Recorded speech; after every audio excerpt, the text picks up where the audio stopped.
Hello, everyone. I am Dr. Monica Dominguez, and I am the director of the Global Oral Health Programs at the Small Train.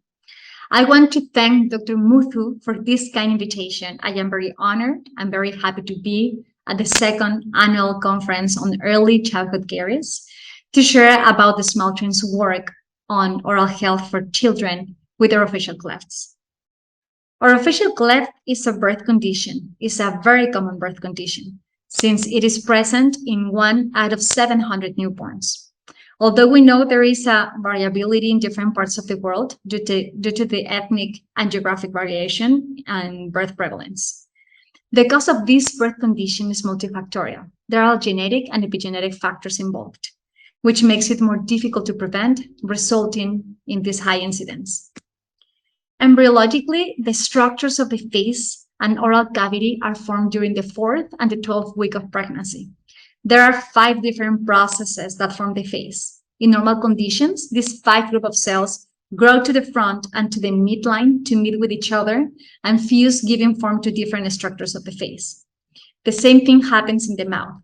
The primary palate and the secondary palate shelves with the nasal septum, they fuse, giving place to the alveolar ridge, the heart, and the soft palate. When this process is interrupted and the different structures do not fuse properly, it leaves a space between them, a gap, which we know as cleft. The cleft can affect different structures and have different presentations. There are many proposed classifications based on embryology, on anatomy, on surgical approaches, etc. But a cleft can be as simple as a notch in the lip or as complex that includes the nose, lip, gum, alveolar bone, hard palate, and soft palate. It can affect just one side or can be bilateral. It can be incomplete or can be complete. It can be an isolated soft palate or a combination of some of these presentations. The complexity of the treatment will be directly proportional to the structures affected by the cleft. For example, the interventions needed for the incomplete cleft lip will be totally different from the needs to the isolated cleft palate. Every case is unique, and every case needs an individualized treatment. But in general, the implications for cleft patients include complications with feeding, even if it's with breast or if it's the bottle, given to the communication between the oral and the nasal cavity, which makes sucking a little more difficult, and these patients are in a higher risk of choking. That communication between the nose and the mouth also allowed for the bacteria from those both cavities to combine. And since there is also another connection to the ear can also be affected, resulting in recurring ear infections that can lead to hearing loss. That hearing loss affects directly the development of the speech, since all of us learn speaking by listening and repeating. So when the palate is affected by the cleft, the muscle that help us pronounce the specific sounds of the phonemes get affected as well, interfering in the speech and the language development. The craniofacial complex growth and development is also affected, resulting in malocclusions that have a potential of deterioration and other oral health conditions like cavities and gum diseases. There are many myths around cleft lip and palate. All these beliefs keeps the caregivers and patients sometimes from seeking care. That is the case of this older patient that, given the beliefs from her community, she lived her whole life with an open cleft until her baby twins were born with the same condition as her. Small Train is an international organization that focuses only on cleft, lip, and palate. But we do not just fix the cleft. Our vision is a comprehensive and holistic approach for a complete rehabilitation of the patient. A patient that is a human being that also has a family, a cultural and socioeconomic context that we need to consider. Comprehensive cleft care includes different areas and specialties, such as genetic counseling, feeding counseling, nutrition, surgery, different interventions from surgery, oral health, ENT, speech, orthopedic and orthodontics, and psychosocial support. Since prenatal to adulthood, there are different interventions of the areas mentioned before, and as the patient develops, they need to have all these interventions. When the quality of timing of these interventions are not appropriate, the treatment starts getting more complex and more interventions are needed. Proper comprehensive cleft care requires a lot of commitment from the families.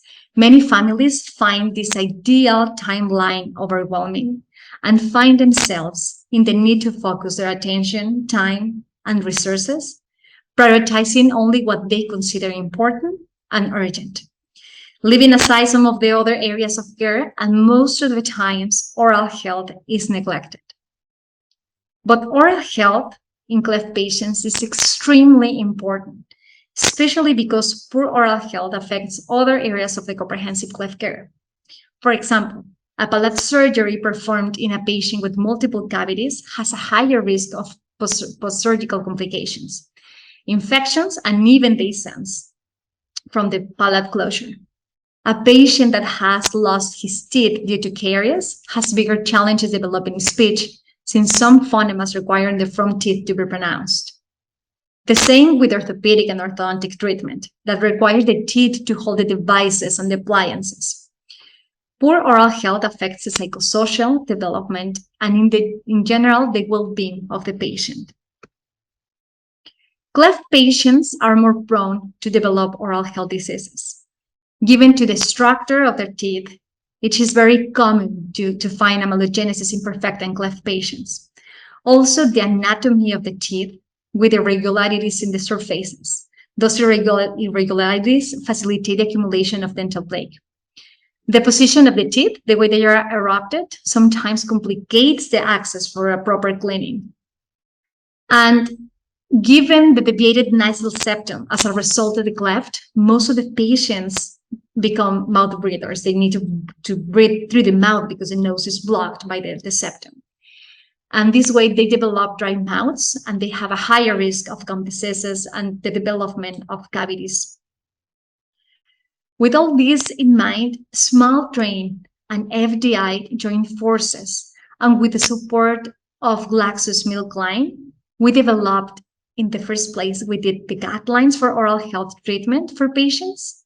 And after having these guidelines in place done by a very exquisite team or group of experts that helped us put these guidelines together, including Dr. Muthu, who is also in the organization of this event, and Dr. Peter Mossy, who's also a panelist. He will be presenting at the event as well. We've created the guidelines, and from that guidelines, we decided to develop educational resources. So this is the educational resources will have manuals for participants and for trainers. So anyone who's interested in holding a training at the center, they can use and access to all this information. One of the most important pieces in this puzzle to work for a preventative culture is the help of the caregivers. So with the help of the 2D Tigers, we have available resources for parents and caregivers to promote oral hygiene, feeding habits, and regular monitoring to maintain good oral health. I invite you to visit our websites where you can have free access to all of these resources. There is still a lot of work to do with our cleft patients in this regard, and we can all be part of the change. Thank you so much for your time and attention, and I will be happy to answer any question.